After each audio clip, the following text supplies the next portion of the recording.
हमारे जीवन में जो सुख और दुख आते हैं उसका अपने कर्मों से ही परिणाम लगाना चाहिए।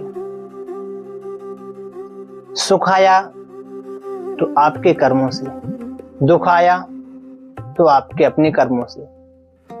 जैसे आज हम एक आम का वृक्ष लगाएं तो आम का अगर फल आपको खाना है तो 20 वर्षों की तपस्या आपको करनी पड़ेगी, और मिर्ची खानी है तो हमारा कुछ महीनों की तपस्या करनी पड़ेगी, वेट करना पड़ेगा, प्रतीक्षा करनी पड़ेगी। तो प्रत्येक कर्म आम नहीं हो सकता है और प्रत्येक कर्म मिर्च भी नहीं हो सकता है। ऐसा नहीं है कि आज हमने अगर कोई गलत कार्य किया है तो उसका फल आज ही हमको मिल जाए, नहीं, कालांतर में जाकर वो फलीभूत होता है। आज आपने कोई फसल लगाई है तो वो 6 महीने में पकती है। अगर आप गन्ने की फसल लगाएं तो 1 महीने बाद आएगी, आम की फसल लगाएं तो 20 साल बाद आएगी, मिर्ची की फसल लगाएं तो 2-3 महीने के बाद आ जाएगी। तो ऐसा ही हमारा एक कर्म है। आपने कर्म का बीज आपने डाल दिया। अच्छा, कर्म का बीज डालने वाले आप, और इस शरीर को ही क्षेत्रज्ञ कहा जाता है। यानी कि खेत आपका ये शरीर है, कर्म उस खेत में बीज है, और उसके काटने वाले भी फिर आप ही होंगे।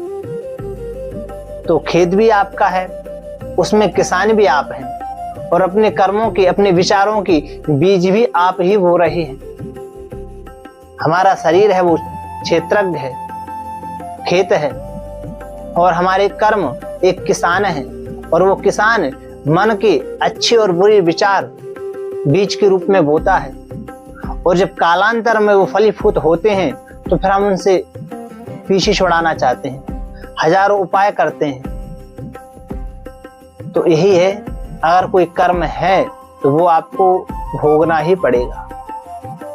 प्रभु की शरण ग्रहण से ये हो जाता है कि आप कर्म कर लीजिए, जैसे आपने कहा राम, और इसके बाद फिर कोई गलत काम ना हो तो एक नाम ही आपको जीवन पर्यंत, या यूं कहें आपको भवसागर से पार कराने के लिए एक ही नाम बहुत है।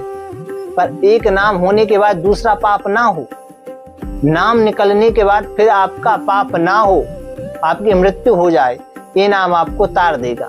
और नाम लिया फिर आपने पाप किया तो वो नहीं तारेगा। नाम लेने के बाद आपकी मृत्यु हो जाए तो यही आपका तारने